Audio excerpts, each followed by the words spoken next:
আসসালামু আলাইকুম ওয়া রাহমাতুল্লাহি ওয়া বারাকাতুহু নাহমাদুহু ওয়া নুসাল্লি আলা রাসূলিহিল কারীম ওয়া আলা আলিহি ওয়া সাহবিহি আজমাইন আম্মা বা'দ ফাকাদ ক্বালা আল্লাহু সুবহানাহু ওয়া তাআলা ওয়া মান ইউ'আযযিম শাআইরাল্লাহি ফাইন্নাহা মিন তাকওয়াল কুলুব। আলহামদুলিল্লাহ, সর্বপ্রথমেই আল্লাহ সুবহানাহু ওয়া তাআলা এর প্রতি কৃতজ্ঞতা আদায় করি এই জন্যে যে আল্লাহ সুবহানাহু ওয়া তাআলার মহিমান্বিত জীবন ব্যবস্থা তথা ইসলাম ধর্মের অনুসারী হিসেবে নিজের পরিচয় একজন মুসলিম হিসেবে উপস্থাপন করবার মতো তৌফিক প্রদান করেছেন। সেই রাব্বি কারীমের প্রতি কৃতজ্ঞতা আদায় বলি আলহামদুলিল্লাহ। সম্মানিত ইসলাম প্রিয় দিনী ভাই ও বোনেরা, আজকে আপনাদের সামনে যুলহাজ মাসের প্রথম দশকের কোরআন এবং সুন্নাহর ভিত্তিতে যে গুরুত্বপূর্ণ দিক নির্দেশনা রয়েছে তৎসংশ্লিষ্ট গুরুত্বপূর্ণ বিষয় নিয়ে আলোচনা করার প্রয়াস চালাবো। ওমা তাওফিকি ইল্লা বিল্লাহ। সম্মানিত দিনী ভাই ও বোনেরা, আল্লাহ সুবহানাহু ওয়া তাআলা মানবজাতিকে সৃষ্টি করার পিছনে একটি মাত্র কারণ রেখেছেন, সেটি হচ্ছে তার ইবাদত করা, তার সন্তুষ্টি অর্জন করা, তার বশ্যতা স্বীকার করা। নবী মুহাম্মদ রাসূলুল্লাহ সাল্লাল্লাহু আলাইহি ওয়াসাল্লাম মুসলিম জীবনের বৈধ এমন প্রত্যেকটি কাজকে ইবাদত হিসেবে আখ্যায়িত করেছেন। একজন ব্যক্তি যখন আল্লাহ রাব্বুল আলামিন এর সন্তুষ্টিকে সামনে রেখে হালাল পন্থায় কর্ম সম্পাদন করে, সেই প্রত্যেকটি কর্মকে ইবাদত হিসেবে নবী মুহাম্মদ রাসূলুল্লাহ সাল্লাল্লাহু আলাইহি ওয়াসাল্লাম স্বীকৃতি প্রদান করেছেন। সুতরাং যেহেতু মুসলমানদের প্রতিটি বৈধ কাজ ইবাদত হিসেবে আল্লাহ রাব্বুল আলামিন এর কাছে গ্রহণযোগ্যতা পায়, সেহেতু প্রত্যেকটি কাজের বিনিময়ে আল্লাহ রাব্বুল আলামিন এর কাছ থেকে আজর, আল্লাহ রাব্বুল আলামিন এর কাছ থেকে সওয়াব প্রত্যাশা অবশ্যই আমরা করতে পারি ইনশাআল্লাহ। সম্মানিত দিনী ভাই ও বোনেরা, যেহেতু একজন মুসলিম ব্যক্তির প্রতিটি কর্ম, প্রতিটি কাজ ইবাদত হিসেবে গণ্য হয়, সেহেতু ভালো কর্মগুলো, পুণ্যের কাজগুলো বেশি বেশি করবার আগ্রহ প্রকাশ করবে একজন মুসলিম। এটাই তো প্রত্যাশা, এটাই তো কামনা একজন মুসলিমের হতে পারে।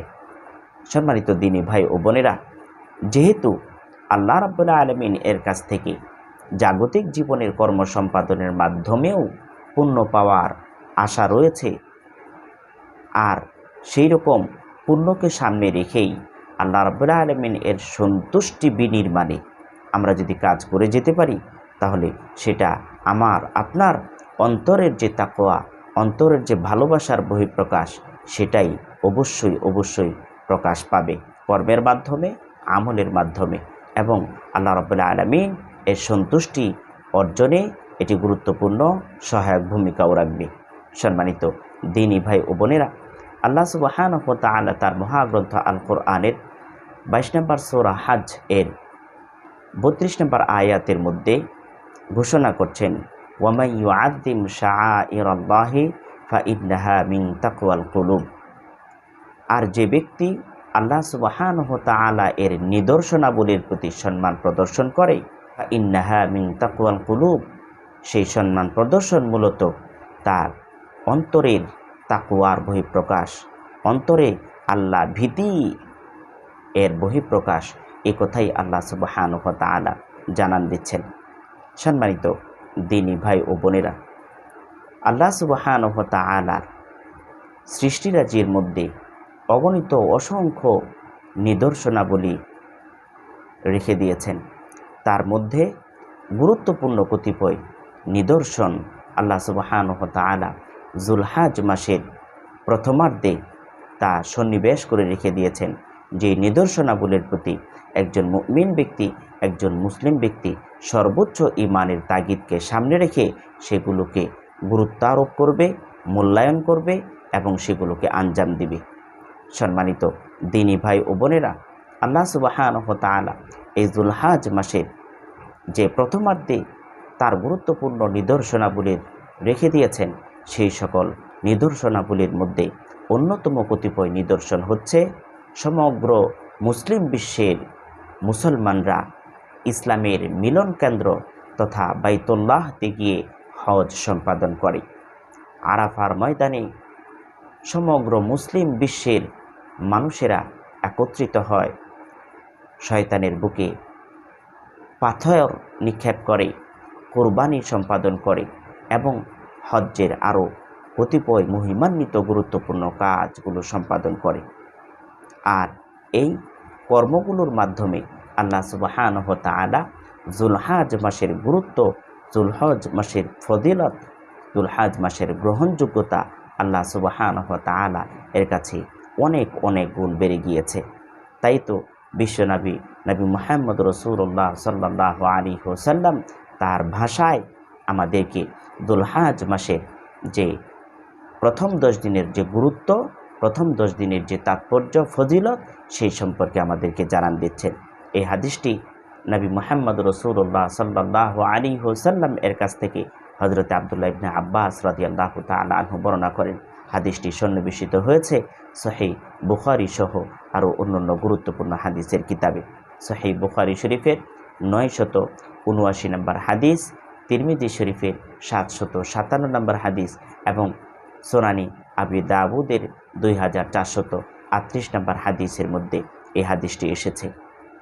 ক্বালা রাসূলুল্লাহ সাল্লাল্লাহু আলাইহি ওয়াসাল্লাম, আল্লাহ রাসূল সাল্লাল্লাহু আলাইহি ওয়াসাল্লাম বলছেন, মা মিন আইয়ামিন আমালুস সালিহ ফিহা আহাব্বু ইলাল্লাহি মিন হাদিহিল আইয়াম, ইয়ানি আইয়ামিল আশর। আল্লাহ রাসূল সাল্লাল্লাহু আলাইহি ওয়াসাল্লাম বলছেন যে আল্লাহ সুবহানাহু ওয়া তাআলা এর কাছে সৎ আমল, পুণ্যময় আমলগুলো এতটুকু গুরুত্বের সাথে গ্রহণযোগ্যতা পায়, অধিক প্রিয় হয়, এমন অন্য কোনো দিন নাই।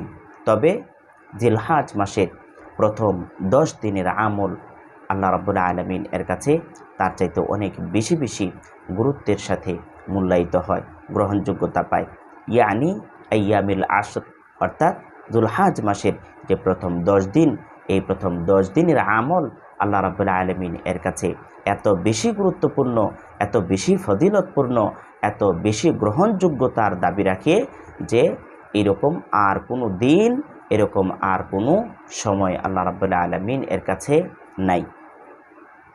ক্বালু ইয়া রাসূলুল্লাহ সাল্লাল্লাহু আলাইহি ওয়াসাল্লাম, সাহাবায়ে কেরাম নবী মুহাম্মদ রাসূলুল্লাহ সাল্লাল্লাহু আলাইহি ওয়াসাল্লাম এর এই কথা শুনে আশ্চর্যান্বিত হয়ে গেলেন।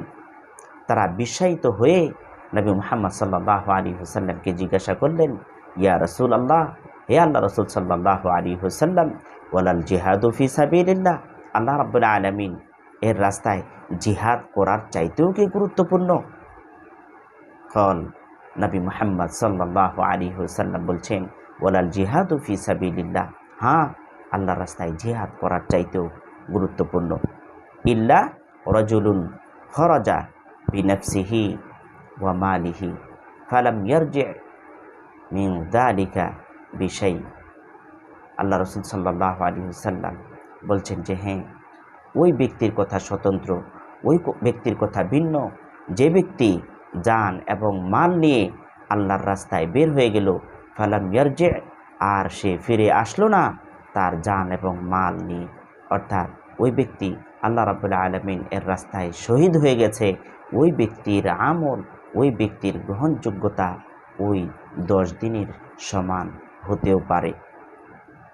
সুবহানাল্লাহ। সম্মানিত দিনী ভাই ও বোনেরা, নবী মুহাম্মদ রাসূলুল্লাহ সাল্লাল্লাহু আলাইহি ওয়াসাল্লাম এর ভাষ্য অনুযায়ী বছরের এরকম কোনো দিন নাই যেই দিনগুলো এই জিলহজ মাসের প্রথম 10 দিনের চাইতে গুরুত্বপূর্ণ দিন হতে পারে।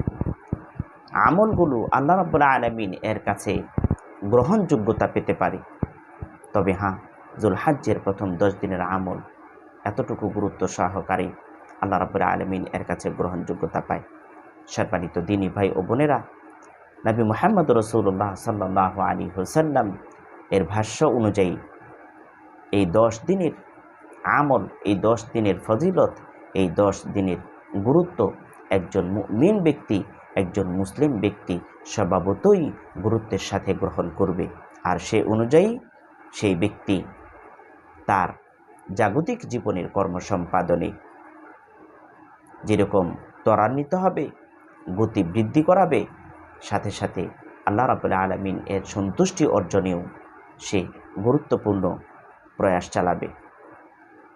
জাগতিক জীবনের কার্য সম্পাদনে আল্লাহ রাব্বুল আলামিন এর সন্তুষ্টিকে সামনে রাখবে এবং তার ইবাদত যে সমস্ত কর্ম রয়েছে, সে ইবাদত সংক্রান্ত যে সমস্ত আমল রয়েছে, সেই সমস্ত আমলগুলোকে আরও বেশি বেশি করে কিভাবে সম্পাদন করা যায় সেই ব্যাপারে অবশ্যই প্রচেষ্টা চালাবে। ফরজে ইবাদতের সাথে সাথে কিভাবে বেশি বেশি নফল ইবাদত করা যায়, ভালো কাজ করার সাথে সাথে কিভাবে সেগুলোকে আরও বৃদ্ধি করা যায়, নফল ইবাদতকে আরও কিভাবে বেশি বেশি করা যায়, সৎ কর্মগুলোকে আরও বেশি বেশি কিভাবে করা যায়, মানুষের উপকার আরও বেশি বেশি কিভাবে করা যায়, দান সদকাগুলোকে আরও বেশি বেশি কিভাবে করা যায় এবং পূর্ণময় সকল কর্ম সম্পাদনে একজন মুমিন ব্যক্তি, একজন মুসলিম ব্যক্তি অধিক হারে প্রচেষ্টা চালাবে, সেই কথাই নবী মুহাম্মদ রাসূলুল্লাহ সাল্লাল্লাহু আলাইহি ওয়াসাল্লাম আমাদেরকে জানান দিচ্ছেন। সম্মানিত দিনী ভাই ও বোনেরা, যুলহাজ মাসের এই 10 দিন একজন মুমিন ব্যক্তি, একজন মুসলিম ব্যক্তি সর্বোচ্চ গুরুত্বের সাথে সৎ কর্মগুলোকে আঞ্জাম দিয়ে আল্লাহ সুবহানাহু ওয়া তাআলা এর সন্তুষ্টি অর্জনে প্রয়াস চালাবে। একজন মুমিন ব্যক্তি আল্লাহ রাব্বুল আলামিন এর কাছ থেকে দুনিয়া এবং পরকালীন জীবনে সফলতা অর্জনে সহায়ক গুরুত্বপূর্ণ ভূমিকায় নিজেকে নিবিষ্ট করবে। এই প্রত্যাশা, এই আকাঙ্ক্ষা, এই অভিব্যক্তি আল্লাহ সুবহানাহু ওয়া তাআলা এর কাছে তৌফিক কামনার মাধ্যমে আলোচনা শেষ করছি। আল্লাহ সুবহানাহু ওয়া তাআলা আমাদেরকে এই যুলহাজ মাসের প্রথম 10 দিনের গুরুত্ব, তাৎপর্য, ফজিলতকে অনুধাবন করার মাধ্যমে ব্যক্তি জীবনে, সামাজিক জীবনে এবং পারিবারিক জীবনে বাস্তবায়নের মাধ্যমে আল্লাহ রাব্বুল আলামিনের সন্তুষ্টি কামনায় যেন আমরা উত্তীর্ণ হতে পারি। আল্লাহ সুবহানাহু ওয়া তাআলা আমাদের সকলকে কবুল করুন। আল্লাহুম্মা আমিন। বারাকাল্লাহু লানা ওয়া লাকুম। ওয়াসসালামু আলাইকুম ওয়া রাহমাতুল্লাহি ওয়া বারাকাতুহু।